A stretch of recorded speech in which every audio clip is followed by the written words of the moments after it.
മൈക്രോബിറ്റെക്സ്, easy ബിറ്റെക്സ്, VQRP തുടങ്ങിയ home brood റേഡിയോകളിൽ ഉപയോഗിക്കാൻ പറ്റിയ സ്പീക്കറുകൾ ആണിവ.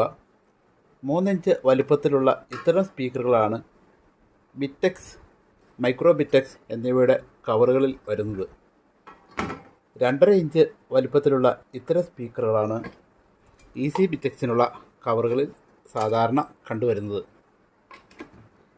ഈ പല സ്പീക്കറുകളും അതിൻ്റെ സർക്യൂട്ടിൽ ഉൾപ്പെടുത്തി ടെസ്റ്റ് ചെയ്തതിന് മാത്രമേ അതിൻ്റെ പെർഫോമൻസ് മനസ്സിലാകുകയുള്ളൂ. വലിയ മാഗ്നറ്റോട് കൂടിയ PRC കമ്പനിയുടെ CTV ഊഫർ പോലെയുള്ള സ്പീക്കറുകളും കവറിനുള്ളിൽ പാകത്തിനാണെങ്കിൽ ഉപയോഗിക്കാം. TDA 2822, LM386 എന്നീ ICകളാണ് സാധാരണ QRP റേഡിയോകൾ വരുന്നത്. ഈ ICകൾക്ക് ഏറ്റവും സ്യൂട്ടബിൾ ആയിട്ടുള്ള സ്പീക്കർ ഏതാണെന്ന് ഓരോന്നിനും കണക്ഷൻ കൊടുത്ത് ചെക്ക് ചെയ്ത് മാത്രമേ മനസ്സിലാവുകയുള്ളൂ.